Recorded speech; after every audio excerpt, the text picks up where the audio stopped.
Welcome to the Starting Over Podcast. I'm your host, Edward Shelton, aka Dark Logos, and this is the show where we look at the strategies, tactics, and mechanics behind the game of heroclix. Today's show is going to be interesting. I'm going to have a contest video added in. Hopefully my editing will work right, but if it doesn't, it'll be its own separate video.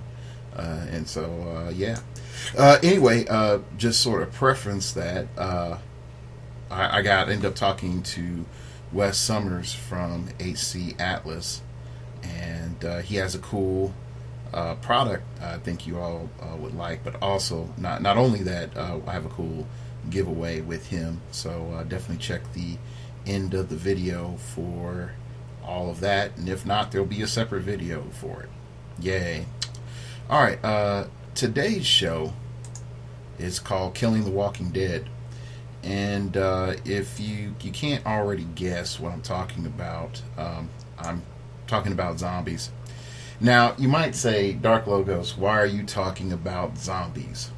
Well, my good friends, because everybody and their mother will be thinking about them coming up at Origins and States.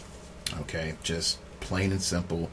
You got to deal with the zombie team base. If you can't deal with the zombie team base, then you're going to have problems. Now, you might say, hey, is Dark Logos going to come in with his galactic horse and save the day?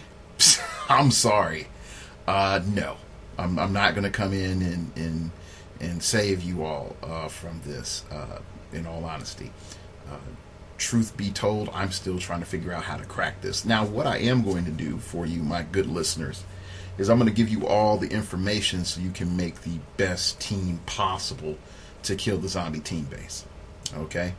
So, with that being said, let's get into today's show. All right? Now, there's some basic math that you need to know. All right? And the math goes like this. You have 6 slots on the team base. You're going to see like duh, Dark Logos, duh. I understand. Okay, now next up is number 1 slot is always going to be Mole Man with any good zombie team base player. Why is it Mole Man? Let's look at his ability. Guardians of the Galaxy T001 Zombies. When this team character uses solo adventure, up to 3 characters may be removed and placed on the map. When this team character uses Team Reunited, up to 3 characters may be returned to the base, which means that he can pop off in a 300-point game 2 zombies. You really don't want 3 because you're not playing Super Scroll at that stage, and then suck them all back in. Okay, that's a hell of a good ability. Okay, so we're definitely looking at Mole Man as being problem child number 1. Okay, let's go ahead and look at problem child number 2, Super Scroll. You're never really going to use Super Scroll's team ability because he's going to be off the base the second he has the chance, and no one's going to roll past 1. Am I going to say the asset dial is moot? No, I'm not. But what I am saying is that more than likely the players that you're dealing with will not be spinning the asset dial. If they do, we'll deal with some of that in a little bit. The next bit of math that you need to know is about Super Scroll. Super Scroll comes in at the experience level on click 3 and at the rookie level on click 6. At the rookie level, he has 3 clicks of damage. On the experience level, he has 6 clicks of damage. 6 clicks of life. Sorry, not clicks of damage. 6 clicks of life. Okay. He has perplex on both those clicks that he starts out on. All right.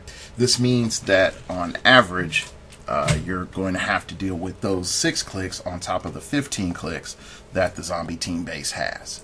All right, now the next thing that we need to look at, in particularly with Zombie Super Scroll, real briefly, is that he's coming out with perplex on both ends, which means he could potentially do 4 damage on each, or have an 11 attack or a 10 attack, depending on which dial he comes out on.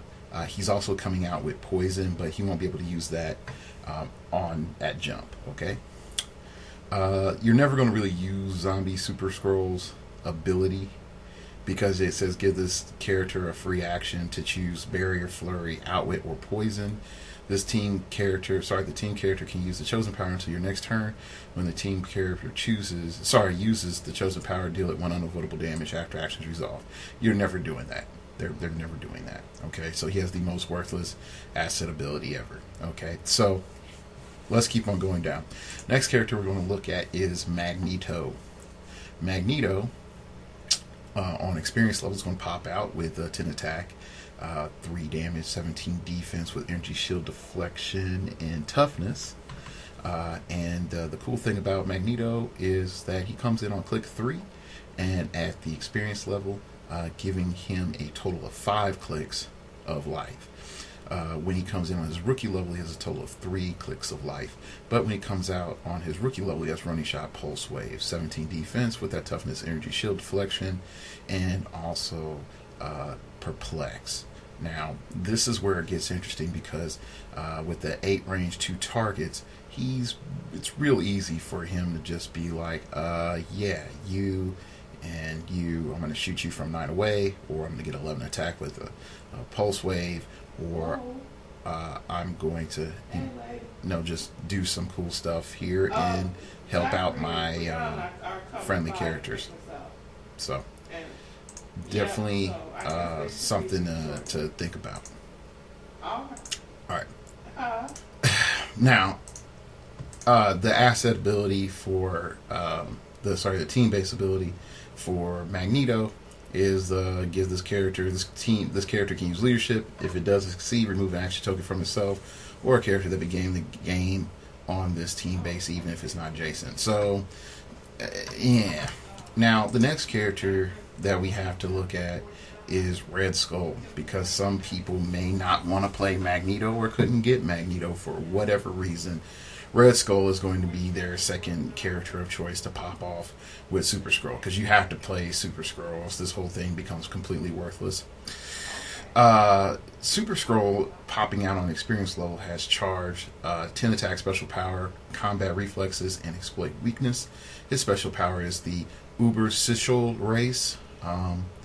Red Skull can use leadership as if he were 300 points. If he removes an action token from a friendly character with a Hydra or Z-Virus keyword, modify that character's combat values by +1 until your next turn. Now that could be really useful. He comes about on the on the rookie dial with sidestep in that special power and close combat expert. All right, now again, I bring all this up because for several reasons. Like I said, number one, if someone doesn't have Magneto but has Red Skull, they're going to play Red Skull. No one's going to play Dr. Doom because Dr. Doom is 170. Okay, unless they don't have Super Skrull, and at that stage you have a higher chance of winning than you did before. Like, not GG, it's over, but definitely a higher chance of winning. If they don't have Mole Man, definitely they're already sort of screwed as it is playing this team base. Morbius will never pop out because you really can't ever benefit from his like steel energy, I'm a vampire zombie thing. That's why. Gladiator also is like 250, so he's only going to come out if he's going to be like your only character, which I'm like, that in and of itself is a problem. So I gotta say, this is not the best of lineup. And when we look at additional characters, and again, when you start looking at asset powers, let's go ahead and look at Morbius. Morbius is probably the most legit, is that this, the team character can use Steel Energy, which is quite useful. And Gladiator gives them flight and super strength. Yeah, you can flight symbol and super strength. Okay, so those two as an asset on top of Mole Man are probably the only ones that are really worth it. Magneto gives the team base, I think Brotherhood of Mutants team. No, Magneto has a leadership, sorry. But yeah, he's good. But if you have Magneto, he's going to pop off. Red Skull gives the team base Hydra. Yeah, and Dr. Doom gives it wild card ability with Minions of Doom. Now, let's ask ourselves, what is there to wild card off of this? Absolutely nothing. anything other than scrolls. Yeah, there you go, scrolls. Yay. So you're better off the entire time using Mole Man's ability, putting him on 1 and not turning the dial at all. Period. I mean, it just is. Because you're better off sucking up 2 zombies and spitting out 2 zombies than you are from using any of these other asset abilities. So the rest of the asset abilities are really moot. Okay? Alright, now, so a standard, I would say, the pinnacle of a zombie team base that can be played, and again, this is my opinion, you don't have to, stick with it, is that you're going to play Mole Man, you're going to play Super Skrull, you're going to play Morbius, you're going to play Magneto, of course, so that puts us at 4. Then you're also going to play the Red Skull, so that's 5. And our last slot, you can choose between Gladiator or the generic Skrull. Okay, the generic Skrull zombie. Dr. Doom is completely pointless. There's no reason for you to play Doom over Super Skrull ever. I mean, you're like, oh, but I can get, +1, more damage up front with running shot pulse. Like, no, there's really not, because there's so much more flexibility that you can do with Super Skrull. Alright, so let's just keep on going. Since we've established what's most likely going to be on the base. You then have to establish is that your team, you have multiple ways of engaging this fight. And I think the problem solving on this has been a bit bad. And here's why. Number 1, everyone that I've read any analysis on is like, it takes 15 clicks to kill the team base, and then you have to fight Super Skrull and Magneto and GG. That's impossible. Whereas I think that the answer, more along the lines that it needs to be, is, can I create a situation in which I'm able to bunker down and make it so that my opponent will only get 1 shot off? 1. And that's going to be Super Skrull, no matter what. That you're just going to say, my opponent is only going to get 1 shot off. It's going to be Super Skrull. Understanding that it's going to be Super Skrull, after that resolves, I may or may not lose a figure. Okay? I may or may not lose a figure. What do I do next? And I think that's really the key to beating it. Have I figured out how to do that? No, I haven't. I'm not fronting. I'm not stunting here. I'm not trying to, prove that I got 5 chains and, 8 winning. I don't. I'm not coming like that today. Okay. So what that means is when we start assessing it, we are trying to disassemble Super Skrull and disassemble Magneto. Okay, if you disassemble Super Skrull and disassemble Magneto, that leaves you scoring 290 points. The six health on Super Skrull, and then when we look at Magneto, if he comes out full, okay, if he comes out full, he's going to have 5 clicks of health. That's 11. That's a lot more killable than trying to do 15 to the zombie team base and then having to deal with Super Skrull and Magneto. Okay, and the main reason is just purely actions. It's just purely actions. The team base cannot pop itself back with any form of zombie resurrection whatsoever. Okay, not only that. Since it can't pop itself back with any form of zombie resurrection, it can only hand out food tokens that it generates to the other zombies that are on solo adventure. So when we start looking like that, the biggest weakness of the zombie team base is it itself cannot fight really, really well. Now it has 11 attack, 5 damage. Yes, it can hit you and it can hurt you. But its greatest weaknesses is it doesn't have the strengths of the other zombies. It doesn't res itself. It adds virus tokens, but it doesn't heal itself off of the virus tokens. Okay, so there are problems like that.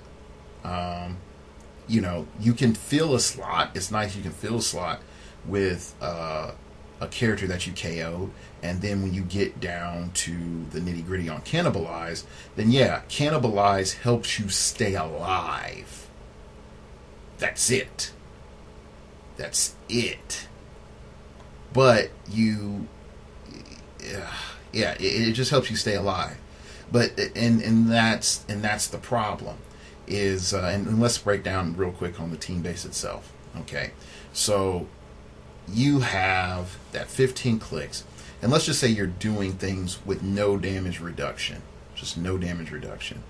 Okay, whatever you do first, I'm just going to say I'm going to add clicks, because I'm just saying none of this penetrating damage. You just have to straight like deal damage, no penetrating damage. Okay, all right, so you got +2 for invulnerability, +1 for toughness.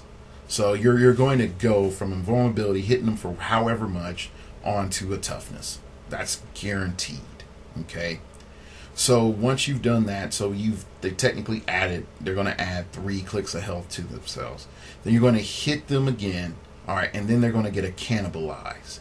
Depending on how many characters that team base has KO'd, and how many open slots they have, which at max is 2, they can cannibalize 3 times. Actually, yeah, 3 times, because I think you have to have minimum 3 figures on the team base. So they can cannibalize 3 times. That's 3 attacks that they just were like, nope, I don't take any damage. I just ignore the damage. Period. Now the cool thing is that once you get to that cannibalize era, you can just pulse way past it, because it just says its power can be countered, but it's not ignored. They can ignore damage, but if they're getting hit with a pulse wave, then yeah, you know, that doesn't matter. All right, so now let's just say you've pushed and you've done everything over your 2 turns to get that zombie team base down to click 13. Well, guess what, man? They have regen on 13, 14, and 15. You needed that one last attack, but you couldn't generate it, or you missed it, and now they're going to start to regen. Oh, cannibalize. Working together. Cannibalize. And then, oh yeah, I'm going to whack a guy. Steal energy. Yay. Now I have poison, combat reflexes, and cannibalize. Yay. So what we're seeing, in all honesty, is that going after the base and dumping all that crap ton of damage into it is completely worthless. Completely worthless. Now, your best option, if you want to try to maximize your damage output, is if you can get the team base before it summons zombies, you need to do 4 clicks of damage and land them on click 5. Now, why click 5? Number 1, that puts them on the rookie dial. So that means that your Super Scroll and your Magneto are coming out weaker. Now, Magneto is still a boss at that level. We've already established that. But Magneto is coming out with 3 clicks of life. Super Scroll is coming out with, oh yeah, 3 clicks of life. So now, that's a lot more manageable math-wise. So we have this new understanding now that if you're able, just pure tempo, able to hit the zombie team base to get that 4 damage through. All right, once it's completely through, and before they summon off Super Scroll and before they summon off Magneto, then the tempo exchange goes towards it goes against the zombie team base, because let's start looking at what the zombie team base has to do to recover Super Scroll and Magneto at their full power. First off, you're going to have to bust off Super Scroll on his rookie level, and he's going to have to use support as one of the powers that he picks. Okay, so let's look at that. And he really has to roll let's just say you do exactly 4 damage to the team base, and so he only has to really heal up 4 clicks of damage, so he'll have to roll a 6 for support. But let's just say that he rolls average, and he rolls a 3. Okay, he rolls a 3, heals 1. Okay, so now the zombie team base is back on experience level. Okay, now the zombie team base must reabsorb Super Scroll. Okay, or you can have Magneto try to take a shot if that was even possible. Okay, or whatever, and then have the team base reabsorb Magneto in zombie Super Scroll. Okay, and then run away. Now they're only going to be able to get 7 squares away, no sidestep. Okay, so for the team base to fully get like any sort of distance away, they're going to have to roll a 5. And again, I'm healing from click 5, people. From click 5, they're going to heal 5. So subtract 2 to heal 3. So they're going to be 1, 2, 3. They're going to be on click 2. Bam. Now you have a 7 movement with your working together, so you can move that 7 movement after absorbing in your 2 zombies, and then boom, sidestep out, so you can get 9 squares away. Okay, now I really want you all to understand the importance of me saying this. You are now looking at an engagement in which the zombie team base now has a 10 attack, shape change, toughness. Okay, most likely has, that has 2 tokens on them and can't do jack. Okay, because you popped out Super Scroll to have Super Scroll do what he need to do to heal you up, and then you're going back out as soon as you can. Now, I know some people say like, okay, you moved up turn 1, blah blah blah blah, and then you're in whatever position and you get shot. Okay, cool. But really, I'm just saying tempo wise, if you're able to get that first strike off before the zombie team base has a real chance to do anything and pop out zombie Super Scroll and zombie Magneto, then a weakened zombie Magneto and a weakened zombie Super Scroll, the team base has to use Super Scroll for support. Because the honest truth is this: if you use Super Scroll for any level of offensive capability coming out on the experience level, the only thing that you're doing is saying this. Super Scroll comes out, makes his attack, has to kill something. If he fails to kill something and just gets a zombie token, he's going to get Ralphed.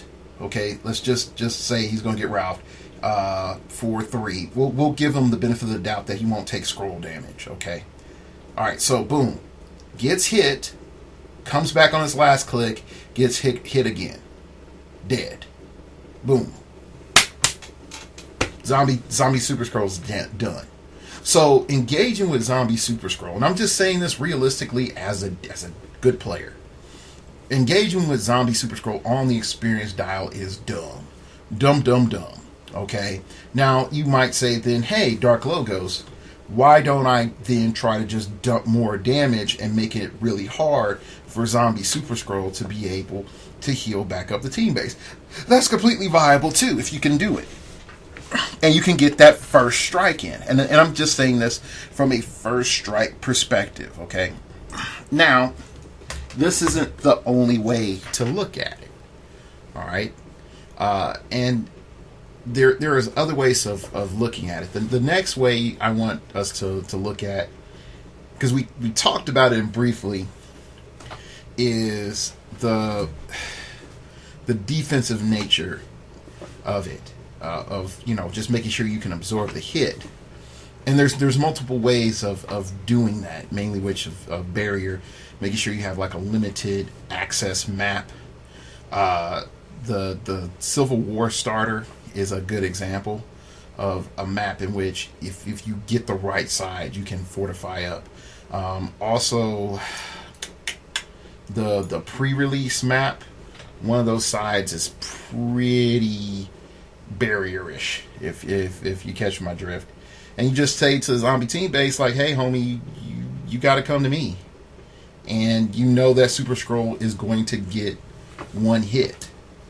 that's pretty much it. Super Scroll is going to get one hit, and then it's your job from there to do 6, then have Super Scroll come back, and then tap him for the last bit of damage, or just pulse wave him, hit him for 3, and then pulse wave him for 3 or whatever. Okay, that's what you'll need to do. All right, from a defensive perspective. The defensive perspective is looking for creating hurdles so that the attacks when the zombies are summoned is not maximized at 2. Okay? You want to make sure that when the zombies are summoned that the attacks are not maximized at 2. Okay? So you want to make sure that you're going to either get Magneto off or you're going to get Super Scroll off, but you're not going to get both attacks off, okay? Because remember, the team base is more of a deployment mechanism than it is an attacker. It only has 4 range, okay? But it's able to deploy Zombie Super Scroll and Zombie Magneto in an aggressive positioning so that, technically the working together is a substitute TK, like a group TK, technically, like old school TK. Except it ignores like elevation. All right. So if you're looking at it from a defensive perspective, you have to ask yourself, can you take 4 damage pulse wave? Can you take 4 damage pulse wave or 4 damage and keep going? Or better yet, can you absorb an attack that deals 6 damage? So he's hypersonic speed in with a ultra heavy. Okay. If you can, your next question is, all right, my opponent has done this. Can I now retaliate?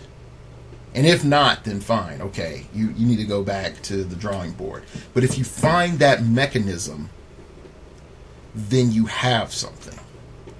Okay, you have something really solid. But it does come down to getting that together. A lot of people, in my opinion, want everything to be like this super safe play. It's like, okay, but I don't have any risk, and then I build my wall and he moves, and then I build my wall again and he can't do anything. And then when I'm ready and I have my full formation, then I unleash this barrage of attacks. And it's like, no, it doesn't go down like that. And here's an example where I think this is a solid starting point. Having double barrier with the Doctor from the Flash set, and 2 Yondus with the Witch. And you have a mystical foundation, you have double barrier, you just need some form of transportation so that you can set up this formation. Because now what you've done is you told, the team base, hey, you're going to come up, that's fine. You have a crappy range, that's fine. You're not going to be able to do move up working together. I mean, using working together, move up and get an attack off or drop 2 figures off, okay? You're going to have to make a choice. I know you're going to drop 2 figures off. You're going to sacrifice Magneto's attack to bust down one of these walls so that you can take a shot with Super Scroll. And I'm going to make sure that it's not running shot pulse wave. I'm going to make sure that it's hypersonic speed. And I'm going to have 2 probs on that or whatever. So those are ways of solving that. So you're going to force Super Scroll to have hypersonic speed, precision strike, invincible, and prob. That's what you're forcing it to be. Okay, so now we're in a whole different ball game. Whereas if Super Scroll misses, he's missed. Now he has to roll. He has to roll a 6 so he doesn't take scroll feedback. Okay, so you're having damage done, and then the following turn, all you're going to do is say, yep, I'm going to do this again. Okay, I'm going to put this barrier up. Oh, now the team base has to use working together to move up and get in position to attack, having Magneto shooting first, busting down a wall, and then having the team base come in and shoot. But if you're able to capitalize before that even happens and says, hey, I have this one turn, boom, I'm going to do blank, and I'm going to light up Super Skrull for an obscene amount of damage, and he's dead. Or I'm going to kill Magneto because he doesn't have any food tokens. Now I put my barrier back up. I've separated the team base, and I've separated Super Skrull. Now the team base cannot prob for Super Skrull, and if I choose to, I can keep the team base perpetually isolated using my barrier. Okay? While I have just my team versus Super Skrull. Okay? And eventually your opponent is going to realize, like, yeah, I'm isolated. They're going to have to start chiseling through the actual physical printed terrain versus the barrier. All right, so again, what would that require? That most likely requires you to have a theme team. But again, I'm giving you hypothetical concepts to work with by showing you the problem. And without getting too personal, I was talking with Daniel Joins, and we were testing a team that will go unnamed.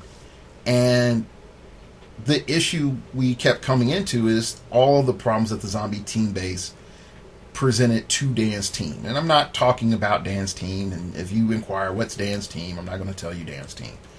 Okay? But where it became frustrating was that every solution that we offered, the team base sort of had like a little thing around it. And where we kept getting locked up is that we kept trying to solve the problem of the team base with the team at hand versus looking at part of what the team did as a solution, because what it did to fight the team base, it did it well, but we needed to rotate some pieces out and look at some other options. So this is sort of the thing with the defensive mindset as well, is that you might have to just say hey, my main goal right now is to make this a defensive play, and I'm going to play it this way, and you're going to come up to me, and I'm going to shut down that first attack. So you're going to do, like I said, if you're dealing with a defensive play versus the hyper offensive, you are not able to get that zombie team base off their first 4 clicks.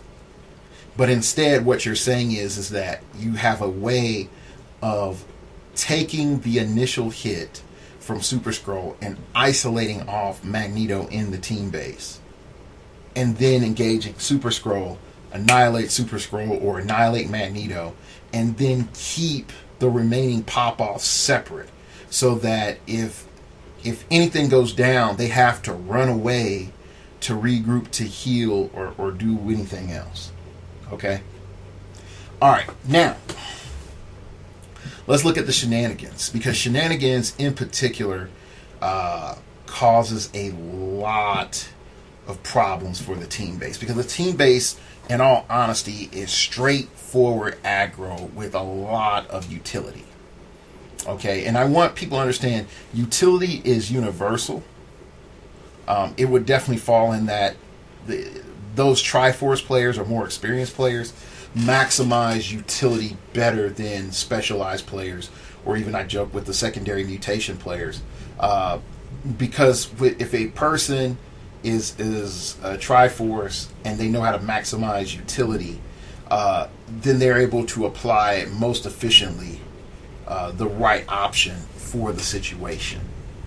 Okay, so let's sort of go back and look at the shenanigans and why shenanigans is a very strong answer to the zombie team base. And there's a couple of shenanigans that actually stand out.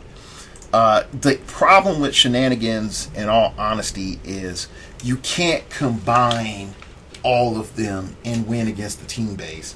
More importantly, some of the precepts that I'm telling you are going to give you very long games. You're looking at long games. And that's really the problem, is that if you don't want a long game, then shenanigans is not what you're looking for. But this is the answer, some of the answers that we're looking at. Okay, let's start off with from Guardians of the Galaxy set. Um, Here we go. With Thanos. Built to test my foes, Kazar. Opposing characters within range can't ignore terrain for movement purposes. So what you're ending up doing is saying, hey, there's these multiple elevation maps. Oh, you started on that elevation? Oh, cool. I'm going to be hyper aggressive in my deployment using Vanisher or whatever. I'm going to plop down after first turn because your opponent does have first turn immunity to your effects. Okay, just letting you know. So, turn 2, locking you down. Okay, so now you have to come all the way up and around the mountain. And, oh yeah, you can't ignore terrain for movement, so every square that you move, you have to count every last square that moved to make sure that they can legally get to that square. Good luck, buddy, being on multiple elevation terrain if I can sort of finagle that. Okay, so Thanos is automatically a accessible option for people if you're able to get map, because again, the team base only gets +3. Okay, it also requires you to have a team that most likely has improved targeting, ignores elevation, which I don't know how you're going to do that or how you're going to choose to do that. Or you can just be like, hey, some way or the other I can turn giant. I don't know how, but whatever. Okay, there's that. The next sort of little shenaniganish trick that you can do is Proxima Midnight. And I'm staying in Guardians of the Galaxy for a brief bit to sort of show you that there are options out there. And usually game design starts their counterbalances and balancing in that same set. So you're always better off looking at that base set for options than you are anything else. Okay, so why is Proxima a shenanigan? Because all you have to do is just land that first spear. All you have to do is land that first spear onto, land that first spear onto the team base, end on Zombie Super Skrull, end on Magneto. And if you can land all 3 at once, great. Because their tokens, they don't go away once they're put on the team base. They stay attached.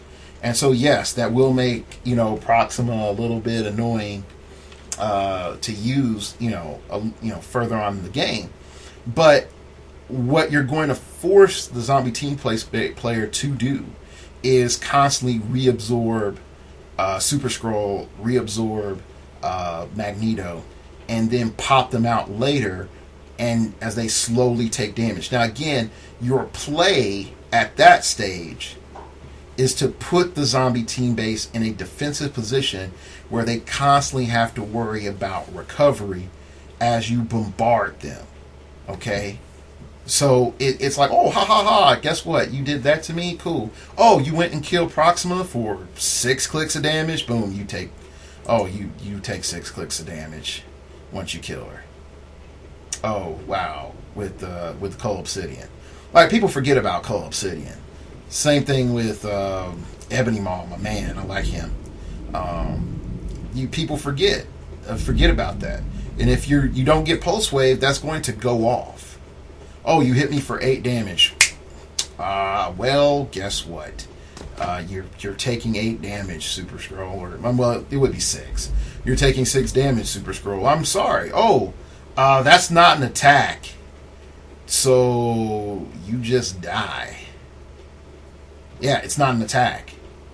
So if Super Skrull is, on the last click or whatever, it's like, oh, yep, you just die. And let me just go and sort of show you that. It's like, when Super Skrull damages an opposing character, puts food token on his card. When they're listing 5 food tokens, when Super Skrull would be KO'd by an opponent's attack. Bam. Alright, so you're baiting them.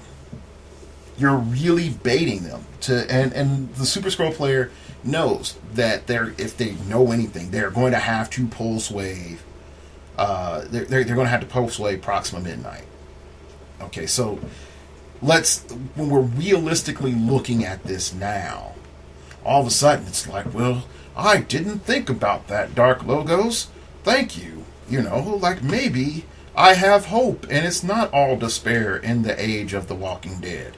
Well, you're welcome. Okay.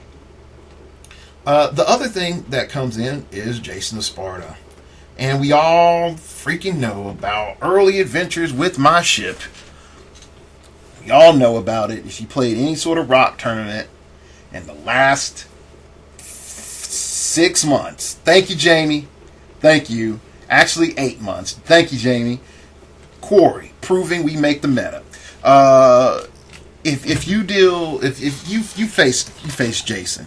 You face Jason. Everybody's faced Jason. Folks forgot about Jason of Sparta, and then Nick Fury hit, and then Jason of Sparta is like, hey guys, you soldiers, I have a travel service for you. Join my army of the Shi'ar, Imperial Guard, and you too can travel the freaking universe in style. So yeah. So there's that. Okay, so now we have the ability to fly up, drop down, Nick Fury, whoever else, say, hey, early adventures with my ship, bop, bop, bop, bop, bop, and then be like Watcher's Eye Pulse Wave off of Super Scroll. Boom. Now it's on. Okay? And so you can't be targeted by opposing characters until your next turn. It's like, okay, cool. All right, so we have that. And then also, since we're on the Pulse Wave tip, making sure in that early engagement, if we know Super Scroll is going to come in, pop that Superman ID card. Your whole entire team is going to have Invincible. And you're next to Superman Blue. And now you have Invincible, plus you can't be targeted by Pulse Wave. So now Super Scroll's first initial attack, once he comes in, is a lot more lackluster. If your opponent chooses not to attack and sit, that's even better, because the following turn you're just like salvo fire. Okay?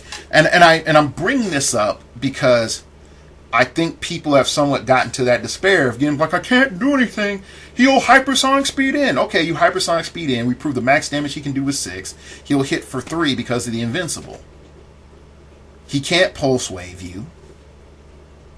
So if he tries to just shoot you, the max damage that he can do is 2, because it'll be 4 reduced down to 2.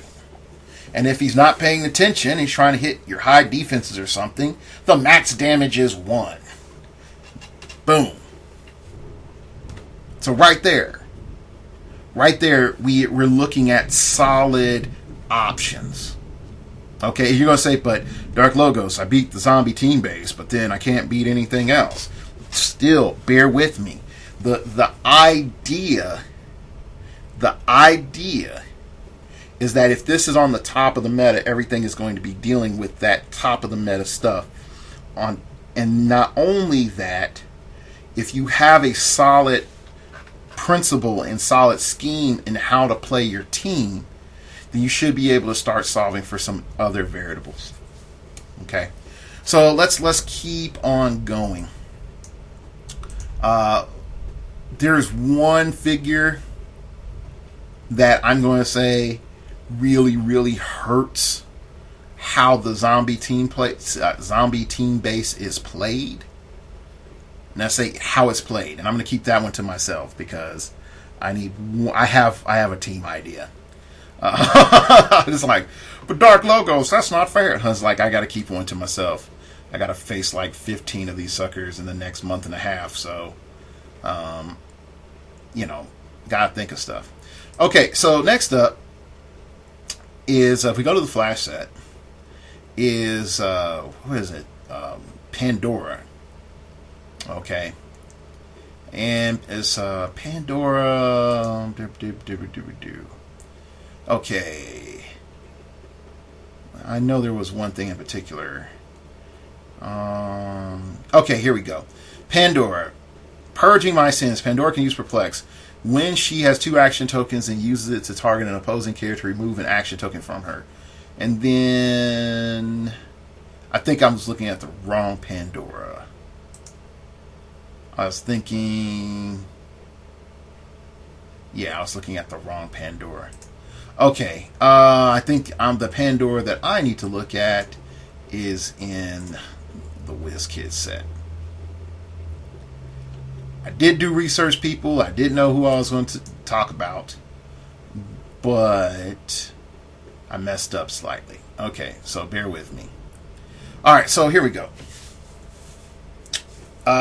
Opening Pandora's box. Now, it doesn't show you color-coded which clicks that she comes off on. So that doesn't... I mean, that hurts just a little bit.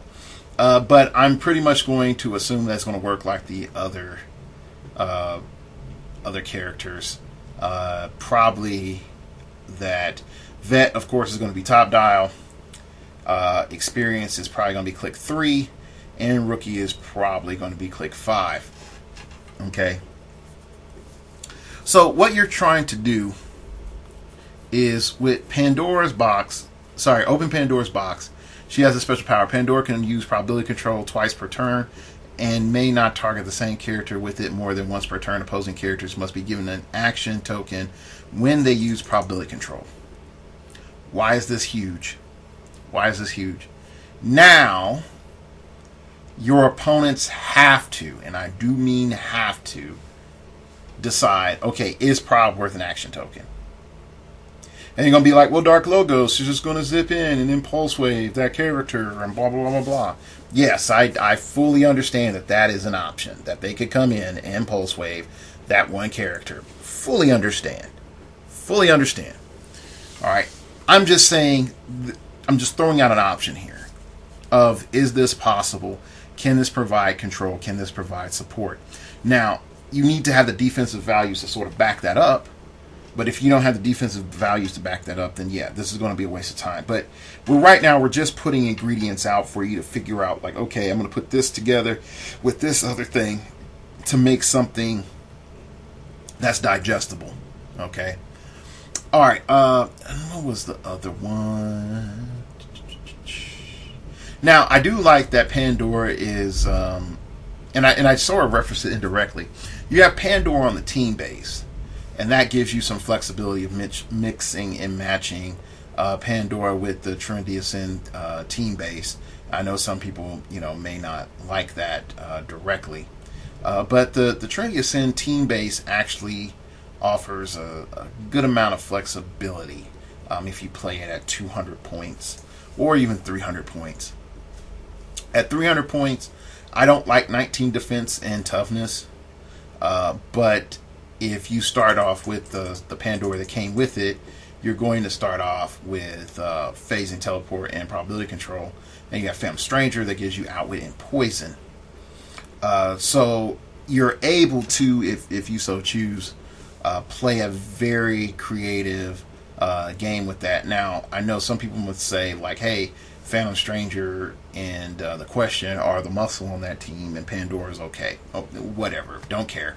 The main goal with this setup is that you're trying, and I do mean to say trying, to either make your opponent eat 2 Mystics damage, and again, say, hey, Zombie Super Scroll Pulse Wave, or put it in another situation where your opponent is paying double for using powers. And so, going back up, I think it's Phantom Stranger that does the thing with the Perplex. Because I know Question did outwit. No, I was wrong. Okay. They hold the answers. Here we go. Question. And this is really good because you got to think about it. If you're able to engage the zombie team base and take them down from that top click onto rookie dial, you're dealing with a lot of perplex. And so you have they hold the answers. Question can use perplex twice per turn, but can't target the same character with it more than once per turn. When an opposing character uses perplex, they must be given a power action instead of a free action. Oh wow! Now Magneto can't free action use perplex. That's huge. Oh wow. I can't just run all over and get this stupid level of stats. On the zombie team base because I have 2 perplexes out. Okay, so there is stuff that can be done. Another one I like, if you can keep it alive, and I do mean if you can keep it alive because it's real risky, and you're gonna have to find some sort of defend or whatever with it. But Batmite. Am I bothering you? Batmite can use Incapacitate. Characters that Batmite targeted with this power last turn can't target Batmite or Batmite's idol with an attack until your next turn. That's a nice little simple way of trying to lock down Super Skrull or the team base and limiting its options. It's like, oh, there's no way that you're going to be able to get past Batmite and my main guy. Cool. You just can't target us next turn, Super Skrull. So you can either just sit and clear, which means you're not doing anything, or you're going to have to go and reposition, which means now you're possibly pushed to reposition. Okay. All right, so let's look through some more sets here, because I know some of you are like, why don't you talk about blah blah blah blah blah blah blah? And trust me, hey, we're moving down the line, trying to progressively get to some bigger and better things here.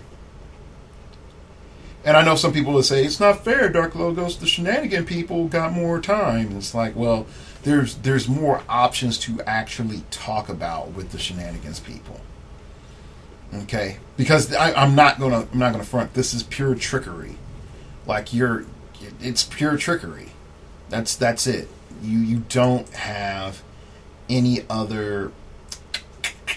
How can I put it? You don't have any other nuance. They either fall in the trap or they don't fall in a trap.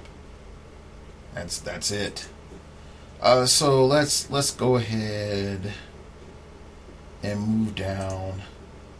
I think it's Sloth. Yep, Sloth. Why Sloth? Well, you want an open map and you want a lot of TK. And you want to be able, because most of the time no one's going to really go after Sloth early on, definitely if you have any other sort of major attacker. But when you have Sloth, first off, you're going to get the Sloth Relic for free. Okay, so that's your first major advantage. Okay, next thing is that you learn a lot resting. Opposing characters within 2 squares possess Earthbound Neutralize. Sloth's value can't be modified. Now, why is this big? Oh, hey, I TK Sloth next to you. Cool.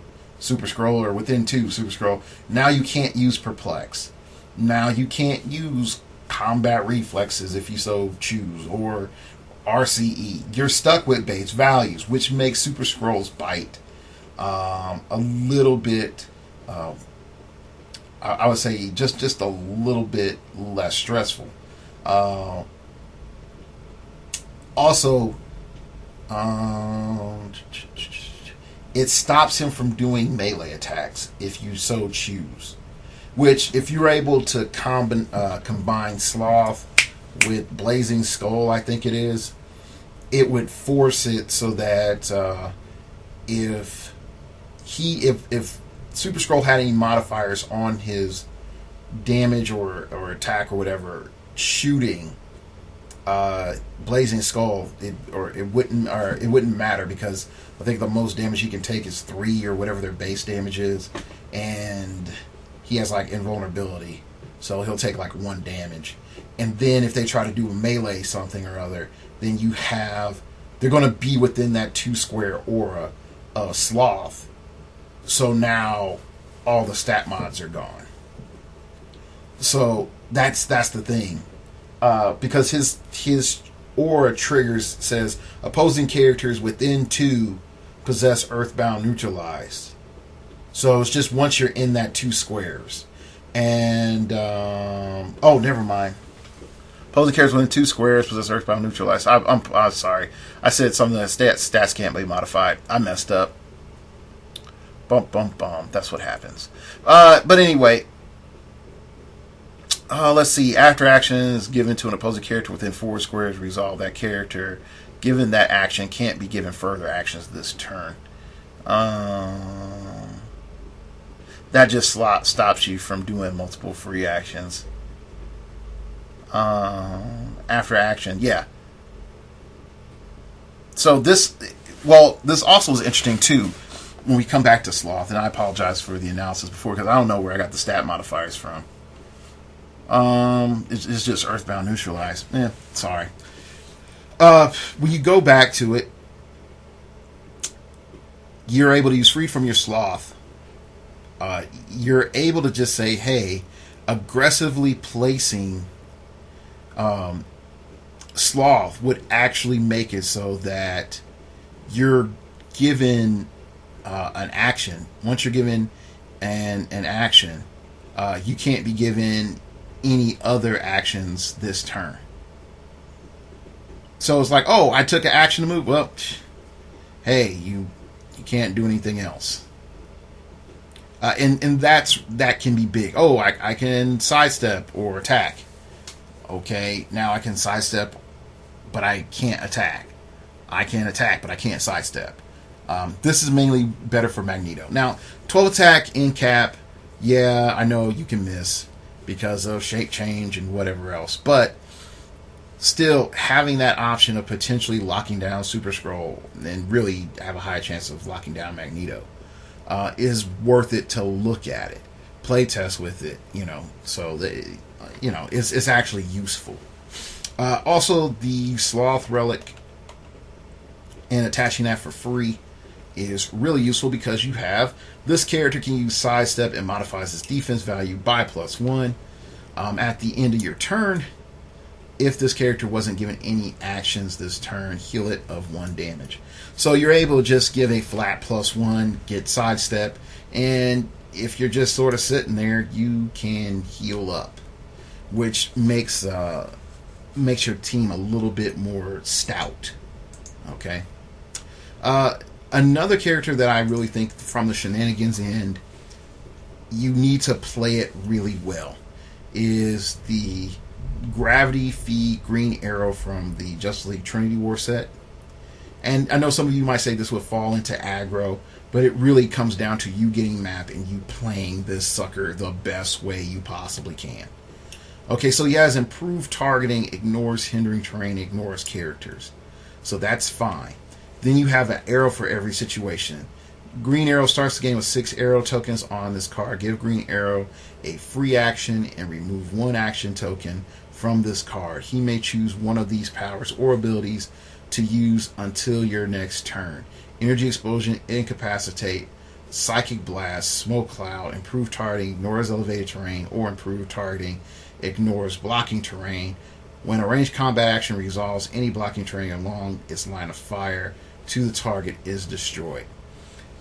I'm mainly looking at improved targeting, ignores elevated terrain, and improved targeting, ignores blocking, and destroys blocking.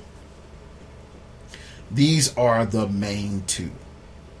Because if you're able to create any sort of natural barrier, and I do mean natural barrier, between the zombie team base and your actual team, it's going to be slowed down. And then once it's slowed down, you're just saying zoop, boom, and you just let that arrow rip. And if you catch the zombie team base with 2 tokens, that path in which you blew up is going to be the same path that you can use the following turn if you want to hit the team base. It also gives you the option, in all honesty, to go in and just say, hey, guys, can you just huddle around me, give me some back massage so I can get that enhancement off? Performance enhancing heroclix. So that's how it goes. And I like that. And it can be strong. You have precision strike stacked on top of there. All you really need is something to get past shape change. Now again, I'm giving you pieces. I'm not giving you like whole teams. And that's on purpose because there's bits and pieces that helps you solve the equation. You're not going to get a 80 or even a 90% win rate without sacrificing, your team to everything else. The goal that I'm trying to present here is in solving this equation that you're able to establish a tactic that will lead you to a 70% win rate and not a wipe. I'm looking at a situation where you're not wiped and you're not wiping the team base. And I know that sounds really, really bad, but that looks like how you have to play, is that you're just not wiping and you're wiping the team base. I mean, sorry, you're not wiping the team base and you're not being wiped. Sorry. All right, let's keep on going. I'm gonna fast forward just a tad. I'm gonna skip over some stuff, and we're gonna go. We're gonna go to Superman, Wonder Woman. If it would load for me. I know some of you also would say, like, what about Vibe? Vibe was better with a sniper rifle. He's not as strong now. Like, I think he sort of dissipates into the relics of heroclix history. He had potential and never was. Yeah. All right. Next up is Red Tornado. Now, you might say, why Red Tornado? Well, there's a couple of reasons. Reason number one, Red Tornado has Outwit, which is something you need. Second off is Ride the Cyclone. Red Tornado can use Force Blast normally or as a free action. When she activates Force Blast after action resolve, if the target is still adjacent to her, deal that character 1 penetrating damage. Now, here's the cool thing that a lot of people haven't thought about, is that, oh yeah, I can, sidestep up or get in a position, do that free Force Blast against the team base. Since it's a multiple base figure, it's still going to stay adjacent to Red Tornado. And, oh yeah, it's going to take 1 penetrating damage. It just is.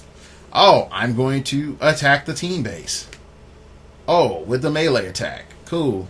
It's still adjacent to me? Oh, okay, cool. Take 1 additional penetrating damage. Now, I'm not saying play 3 Red Tornadoes in like a round table or something. I'm not saying that. What I am saying is, you can start using this as a basis of saying, like, okay, that extra little damage that I need. Okay, that's great because this is a free action, not a power action. So it's not going to take away from my action total, so I don't have to pack like 5 leaderships and stuff like that. All right. I wonder, and this is just a thought, how the Mermaid, Lori Lemaris, Suicide Bombers would do. I really wonder if you could pull that off, because when they die, it's not an attack. Like, you gotta understand, like, the stuff not being an attack is really how you're going to get over Zombie Super Skrull and Zombie Magneto. Like, I kid you not, because there's no way. Let me rephrase. It's a lot harder to say, like, okay, I do this, and then now I hit the magical Sunfire Pulse Wave for game. That's possible. I mean, for aggro people, double Sunfire could be the stuff, but really, I can't guarantee it. Okay, Lori Lemaris. The C sings of them. Lori Lemaris or a friendly character named Mermaid is KO'd by an opposing character Opposing characters within 5 squares of the KO character that are occupying water terrain are each dealt 2 penetrating damage. Yeah.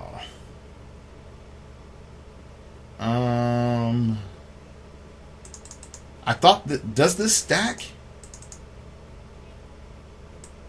For anybody who knows, does this stack?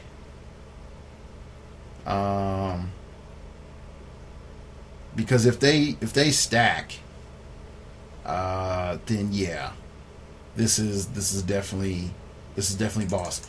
Also, you can use Lori Lemaris in the Prime Superman from this set and put it on a team, and it'll be a theme team because they have mind control. Yep. Now I can't say that I thought that it was actually in the units comments. So, but yeah. So here we go. 45 points. Lori Lemaris's. You got like 2 of them, and a crap ton of mermaids and Superman. You know, for an Atlantis theme team. And then does Atlantis have a ATA? No, they don't. Oh well. It's a thought. Okay. Now let's keep going. Of course, you're gonna say, well, what about Mxyzptlk since we're in that general neighborhood? Well, here's the issue with Mxyzptlk. Mxyzptlk can lock down the zombie team base and can lock down Super Skrull. Okay, but you're going to have to create a situation in which your opponent has a bigger threat than Mxyzptlk, or a tougher reality than Mxyzptlk, or can't access Mxyzptlk, and Mxyzptlk is ready to go. And that's tough without that's really tough without Blind Owl.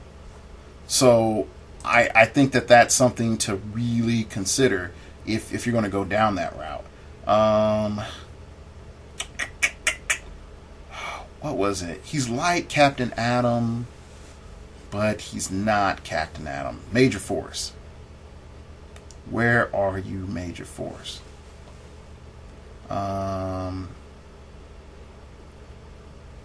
Mermaid Artemis. Jimmy Olsen, Lana Lang. I can't find him, and I'm too lazy to type right now. But we're going to have to type. Because Major Force had this very interesting poison, which unfortunately also got ruled to affect your friendly characters as well. So that sucked. Dark Matter Blast. No. Each hit cracks my containment. Here we go. Major Force can use poison. When he does, he deals damage to all other characters within a number of squares equal to his click number. If he's on click 4 or higher, it deals penetrating damage. Yeah. So it affects friendlies. So anyway, the main thing where you have this is, of course, you're going to take a hit, hopefully not too much damage, and you're able to like slow poison people through walls and stuff. But that's a lot more riskier proposition. I'm not going to say it's guaranteed either. Oh, I also forgot another control piece, Rainbow Raider. All their stats can be jacked with. They just can be. Rainbow Raider, Condiment King, the Chase Wonder Woman, all that stuff is viable. And then I know some people say, but the Kingdom Come figures beat that, and they'll come in and kill you. You know, but you have to look at it realistically. How far is a Kingdom Come team going to go? Superman is 200 points. That means that you have 100 points left for a good resource that's going to help him. Give him some sort of, mobility outside of his charge. Find some way of getting him running shot or something. I don't know. And then making sure that he's going to stay alive enough to take a Nick Fury shot to the face, followed up by, a running shot pulse wave from, another friendly character on your team, like Engineer. I don't see this working. I really don't. I know I have teammates that are like, KC figures going to rule everybody. Like, no, man. I love y'all, but no, like that won't work. Okay. Where is it?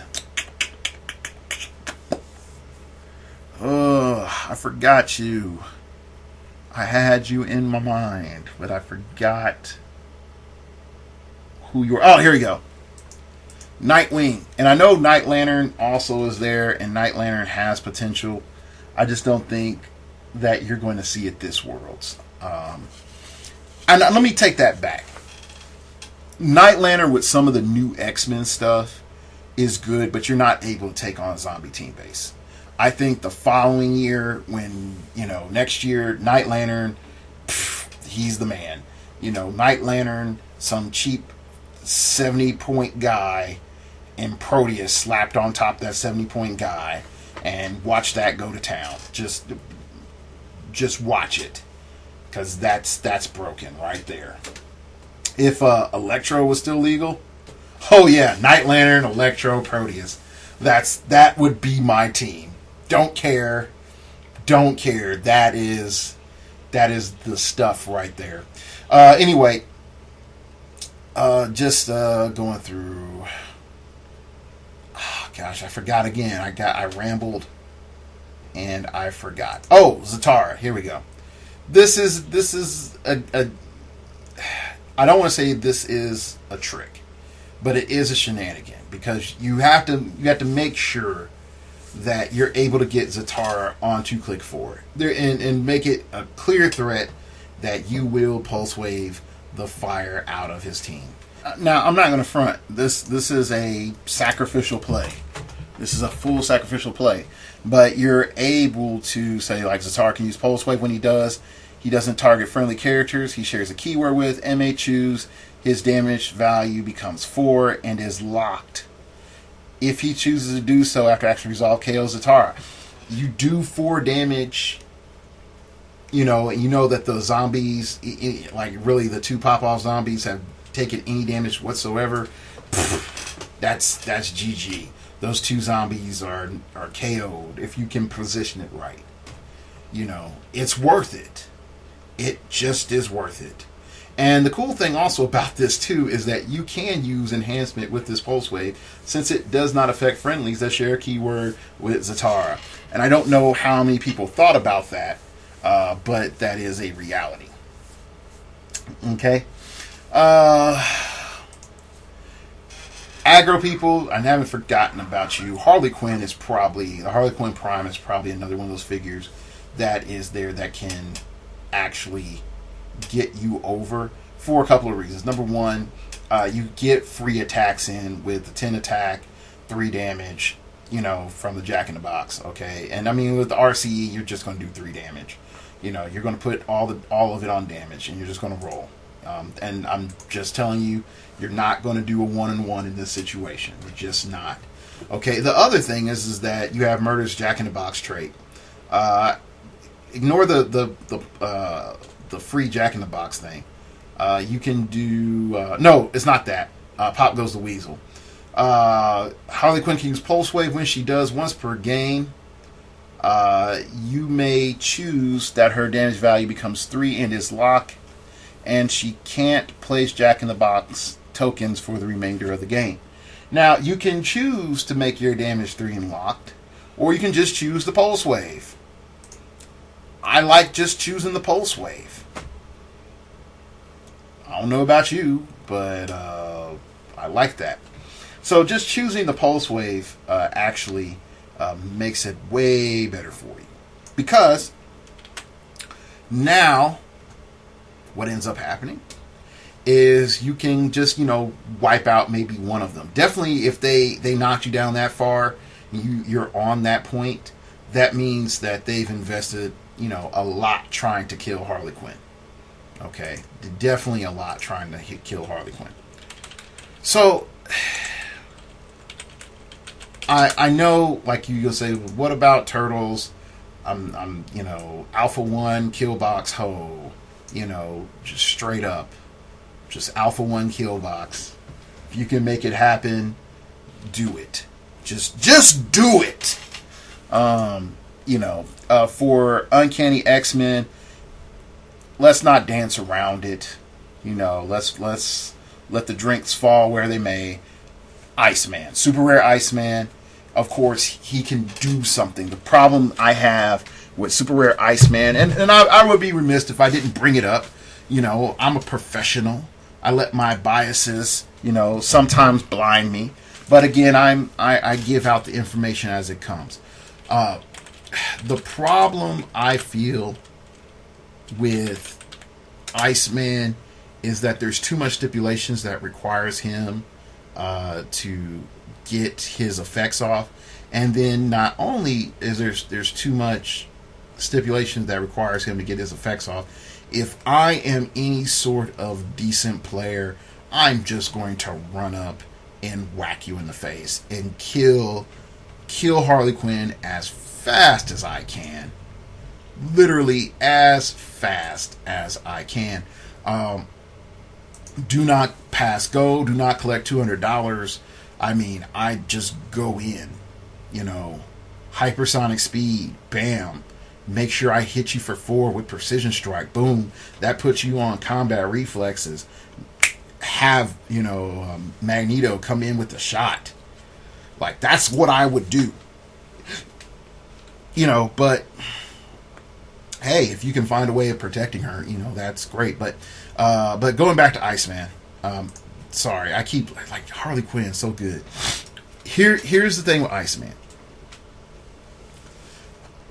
First off, you do have the improved movement, ignores characters. That's great. That allows you to do a whole lot of great jazz.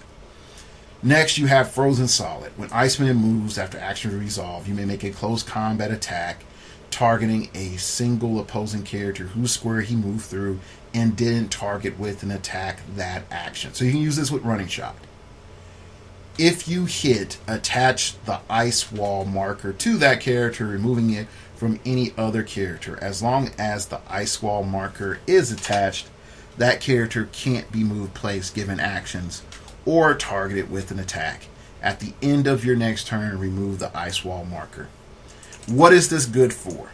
Initially, my brain said, Dark Logos, this is good for locking down the zombie team base, to making sure that it cannot use working together or any other actions to pop off Super Skrull and Magneto. And you alternate between 2 Icemans to slowly, just whittle them away as soon as you can lock them down. Okay, here's the realistic problem with that. All right. How are you going to get 2 Icemans up into position? You tell me. How are you going to get 2 Icemans into position? Your movement is inferior to the zombie team base. Okay. So the only thing that you could technically do on approach is shoot. And by the time you have a chance to shoot, the zombie team base is already here, popping out the invasion. All right. Spreading the SARS everywhere. Okay. Just bleeding wounds, spitting, slobbering, farting on your food. They're just there, trolling you. Okay.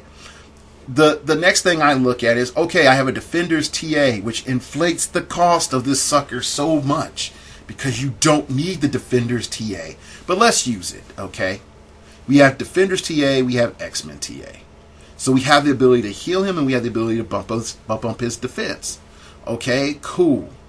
Now we got to ask ourselves, out of all the other characters with the Defender's TA, who has a higher defense than him? I don't know. You can go look that up. Okay, next thing you got to ask yourself is, that's worth playing. Can I get a 20D on him? Probably not. Probably not. Okay. Next thing that you're looking at is, okay, can I take a lot of damage? Nope. He's 6 clicks deep and very expensive. Okay.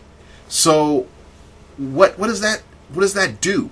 So you can even come back and say, well, Dark Logos, I have that Jean Grey that TKs for free, and I can play 2 Icemans in that Jean Grey. Okay, cool. You have an X-Men theme team, or no, it's not even an X-Men theme team because she doesn't have the X-Men keyword. It's just a team. Yeah, buddy, look at that Jean Grey real quick. Jean Grey, keywords. All new X-Men past. They trolled us, homies. They trolled us, alright? They trolled us hard. Okay, so you don't even have a theme team. Alright, so now you're TKing out. Okay, Iceman number 1. Normal, you're free TK out, then normal TK out. Okay, so that's one of your actions. You're up 8 squares. Okay, so 8 minus, actually, 8 plus 2, so you've covered 10 squares. Alright, you've covered 10 squares, and now you're going to have your Iceman, one of your Icemans, cover 9 more squares. So you have 10 squares plus the square you're in. No, well, no, never mind. Take that back. Yeah, plus 9 squares. That's 19 squares of a 24 square map. You're not going to touch that team base. You're not. Now, you could say, like, well, but Dark Logos, I took a shot with 3 damage. You do 3 damage. And then, let's say, oh, but Dark Logos, I landed an attack, so that means that I'm able to put a token on. Cool.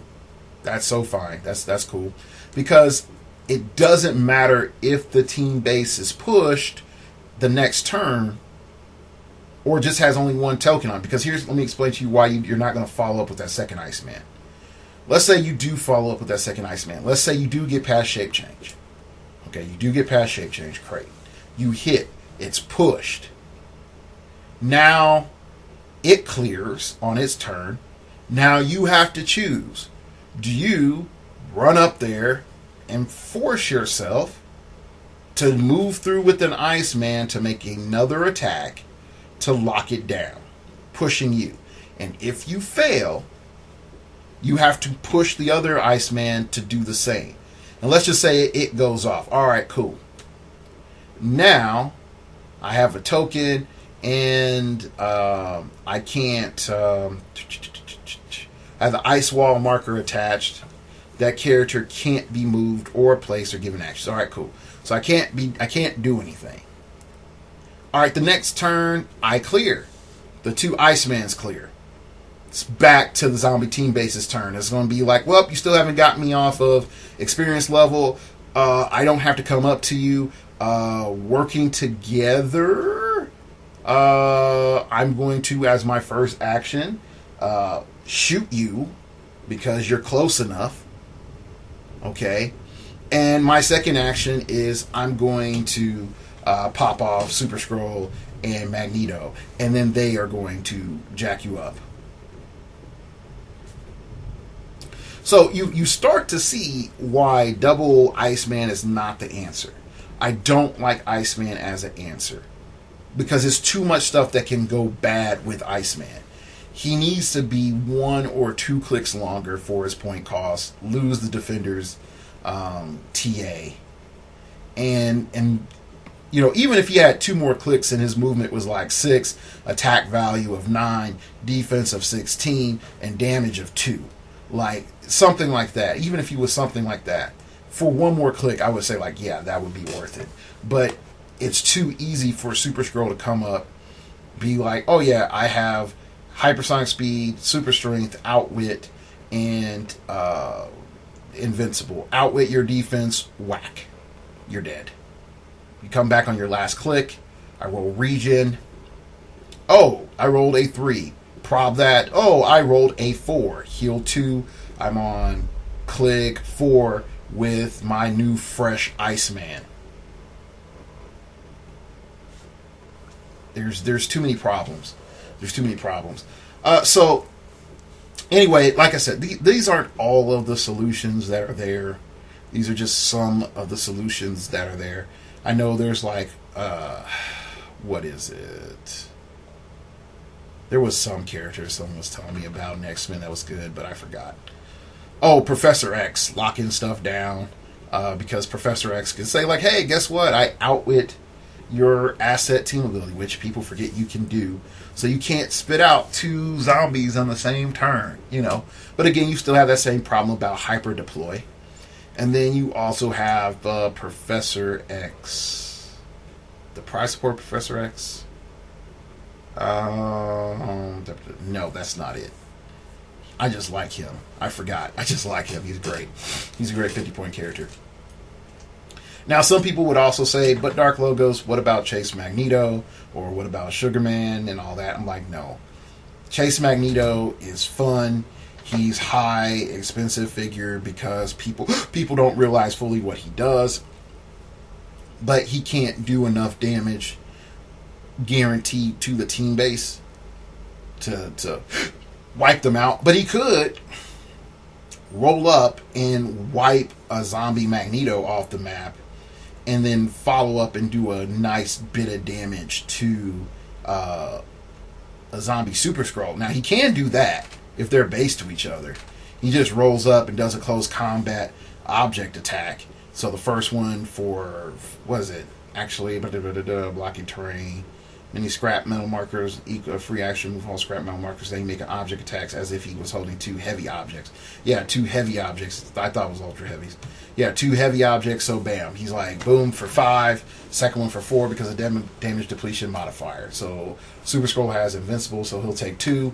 And then you send up the real hero of the day, which is that Chase Sunfire. Which I don't know why people are sleeping on him. Running shot, 11 attack, like 4 damage for 80 points. That dude is so good. So good. Get the little burn token. Like, actually, you know what's really cool? And I just sort of thought of it. You're able to combine Proxima Midnight's spears with the burn token. When Sunfire hits, burn my nemesis. When Sunfire hits an opposing character, after actors resolve, attach a fire marker to a hit character, removing it from anywhere else. At the beginning of the character's turn, deal it 1 penetrating damage. When that character moves through water terrain or clears action tokens, remove the fire marker. Just saying, this is pretty good jazz. So, just a thought. So. Alright, that's it for today's show. You can email me at startingoverpodcast@gmail.com. That's startingoverpodcast@gmail.com. If you wish to opine, keep it piffy, keep it interesting, keep it awesome, baby.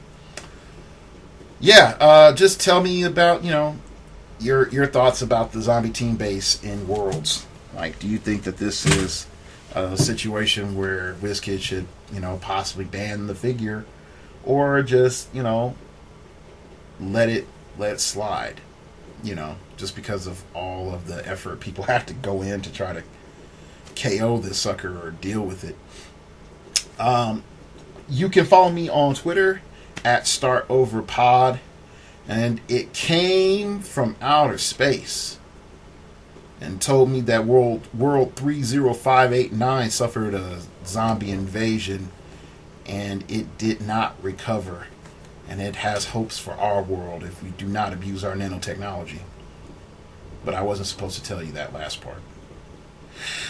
You can find out when a new show is up. And my random musings sometimes when I'm out and about, I get on the Twitters. Sometimes. I got Instagram, but I really don't do jack on Instagram, but post stuff when I go to the art gallery. Yeah. Anyway, yeah, that's about it. You can buy my shirt in the description below. Now I have a gold Phoenix. So if you want a gold Phoenix and look like actually, a Phoenix Force host, you can go and get a Starting Over t-shirt. I'm not Starting Over t-shirt, a Phoenix Nest t-shirt. So yeah, it's really nice. The last weekend I was at Howard's tournament. I made top 16. A bit pissed off at myself. There was so many errors that I made in top 16 that I shouldn't have made because I was focused on things that I shouldn't have been focused on. But still, I know a lot of people was like, shoot, I wish I could hit top 16.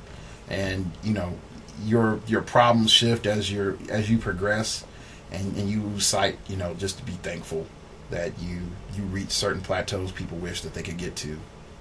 So, all right, that's it for today's show, and hopefully I can tag in this awesome contest. I've got Wes Summers of AC Mats here in Huntsville, and we're at the end of this very good rock here. So, for those people that don't know you, what is AC Maps, Wes? AC Atlas. AC Atlas. Sorry. You're fine. It is a subscription-based service for $22 a month plus shipping. I ship you a high-quality, very vibrantly colored neoprene heroclix map. Yeah. All right, so here, let's lay a map down, Sure. And then you can break us down to like one of your newer maps. I know we've had other people talk about like Gettysburg and some other stuff, but you've come up with some other interesting maps. So what type of map is this? So this is the Axis. The Axis is sort of loosely based on the concept of the axis of time. If you go to clixplayer.com, there is an article explaining the story behind this map. It is designed for 2v2 play. So there are optional starting zones for the teams, and but it of course is possible to play it with only a 1v1. Yeah. The special orange text here is called Space and Time. It's very simple. Orange squares are clear terrain that cannot be occupied by any game element. So you can shoot over it, you can TK over it, but you cannot fly or walk over it. So it forces most of the combat to the center of the map. Okay, so with that though, this is the other interesting thing. You have the numbers that are very bold for the player to see. Like even with topography, those people that know me doing topography, I actually like this is the number. Like you can clearly see the numbers in the letters very distinctly. And if we look at one of my other maps, all right, let's look at another map. So let's say this is my natural map. So look at the elevation changes and how bright and how bold and how clear that is. That's designed to facilitate the ease of gameplay and the reflex of, oh, I can just do this, as opposed of, wow, I really wish there was a ladder there. Oh, wait, your figure's over it. I couldn't see it because your figure was there. Oh, okay. So if we look at this, this is sort of like for people that like Walking Dead, this is like a zombie map. Right. So the orange text here is really simple. These are treated as opposing characters, that you can't target them, but you do interact with them. So they block line of fire as a character, and you have to break away from them. And if you fail to break away, they deal you 1 unavoidable damage, and if they kill you, they become your figure becomes a zombie. All right. So then the zombie becomes a square of orange terrain, correct? Mm-hmm. So if my ant just dies next to the zombie, next to Mini Pearl here. Mini Pearl. So you now have a zombie ant swarm. A zombie ant swarm is right there. Right. So then if another ant swarm gets caught, you have 2 ant swarms, and then 3 ant swarms, and then 4 ant swarms. And you can very easily start filling up the map with zombies. With zombies. Okay. So with all that being said, you have these creative maps. Mm-hmm. What inspires you as a map designer?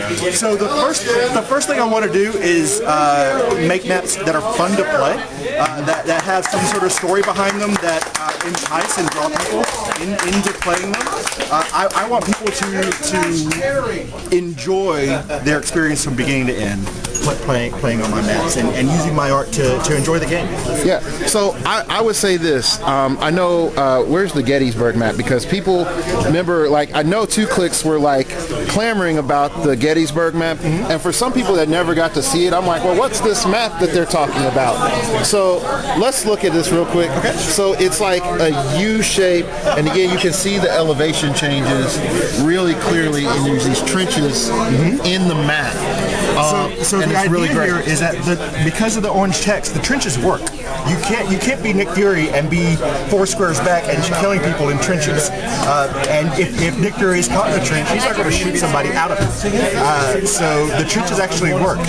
And what you have is people using these as tunnels to sort of get to the opposing player's starting zone without being without being shot to death. Yeah.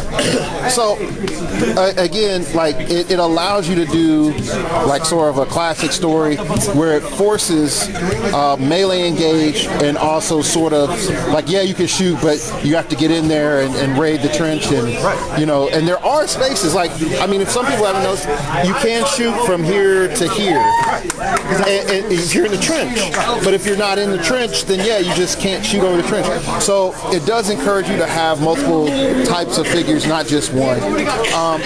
So I'll say this: it seems to me that the maps are made of the same stuff as like the grid reality maps. Sure. Yeah, it's called neoprene.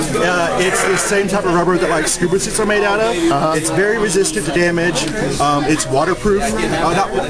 Not water resistant. Water resistant. It'll dry out very easily. As opposed to like your paper maps, it'll crease, it'll tear.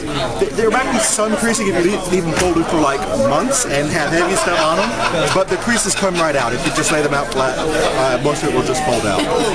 They treat you very well, and they last for a very, very long time, years, as opposed to months with paper maps. My ranks is beat up real bad, people. It's had a rough life. It's hard life out there for a heroclix map. All right, so I definitely like wanted everybody to sort of meet Wes and see his smiling face. He definitely is a person that is interested in making the heroclix community better. So what we're going to do is we're going to do a giveaway. How many maps are we going to give away, Wes? 4 maps. 4. You heard it. 4 maps. Why? Because I love him. That's why. And Wes is cool. All right, so we're going to give away 4 maps. All right. Now here's what I want you to do. The first 4 emails of anyone saying, hey, I like special maps for these reasons. I want to know why you want special maps. What do you want in a map? Okay. The first 4 that I get at startingoverpodcast@gmail.com will get one of these maps. I will send your email and contact information to Wes, and he will mail you out one of these maps. And we got some cool maps. We got the Gettysburg map. We got the Time Axis map. So if you want some multiplayer fun, we even have the Zombie Town map with, you know, Minnie Pearl, Dolly Parton, and all the other people running around the map. And we also have, let's show him the temple map there. We have the most coolest, trippy, hippie map ever. It's pretty trippy. So pretty much you have the starting areas on both sides, which are really good. In the starting areas, even though you see this purple on purple, your starting areas are still very clear.